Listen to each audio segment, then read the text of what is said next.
Guys, क्या आपने इस चीज पर गौर किया है कि आजकल आसमान में तारे इतने कम क्यों दिख रहे हैं? अगर नहीं तो आइए आज हम जानते हैं इसके बारे में। गाइस, हाल ही के दशक में आर्टिफिशियल लाइट के चलते पर्यावरण पर असर हो रहा है और इस पर स्टडी भी हो रही है। लाइट पॉल्यूशन का असर इंसान और जानवरों के जीवन चक्र पर भी हो रहा है।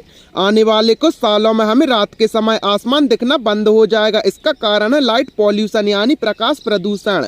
जर्मन रिसर्च सेंटर की ओर से एक की गई रिसर्च स्टडी में बताया गया कि पिछले एक दशक में आसमान की चमक में 10% तक की कमी आई है। वैज्ञानिक के मुताबिक धरती को जगमग रोशनी करने वाली मैनमेड लाइट के चलते आसमान की चमक फीकी पड़ती जा रही है। वैज्ञानिक के अनुसार धरती पर बढ़ते लाइट पॉल्यूशन के चलते हमारी आंखें और वायुमंडल की रोशनी का बहुत ज्यादा परिवर्तन हो रहा है। इसलिए हमारी नजर में आसमान धुंधला दिखता है।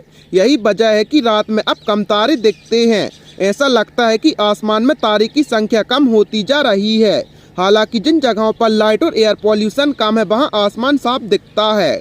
एक स्टडी में एशिया, यूरोप, उत्तरी अमेरिका, दक्षिणी अमेरिका और अफ्रीका के 19,000 जगहों को 29,000 लोगों से पूछा गया कि क्या उन्हें रात में आसमान साफ दिखाई देता है और पिछले एक दशक में अब तक उन्हें कितना फर्क नजर आता है। दुनिया भर के सिटीजन साइंटिस्टों ने इस बारे में बताया और इसके बाद लाइट पॉल्यूशन की रिपोर्ट तैयार की गई।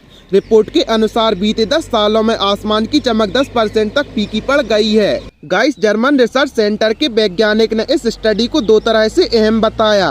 पहला ये कि विश्व स्तर पर रात के समय आसमान की चमक फीकी पड़ने पर पहली बार स्टडी की गई और दूसरा ये कि दुनिया भर के देशों में रात की रोशनी को कम करने के लिए तय नियम और मानकों की धज्जियां उड़ाई जा रही हैं। मानव निर्मित रोशनी से प्राकृतिक रोशनी का शरण हो रहा है। एक वैज्ञानिक के अनुसार हाल ही के दशक में आर्टिफिशियल लाइट के चलते पर्यावरण पर असर हो रहा है और इस पर स्टडी भी की जा रही है। लाइट पॉल्यूशन का असर इंसान और जानवरों के जीवन चक्र पर भी हो रहा है।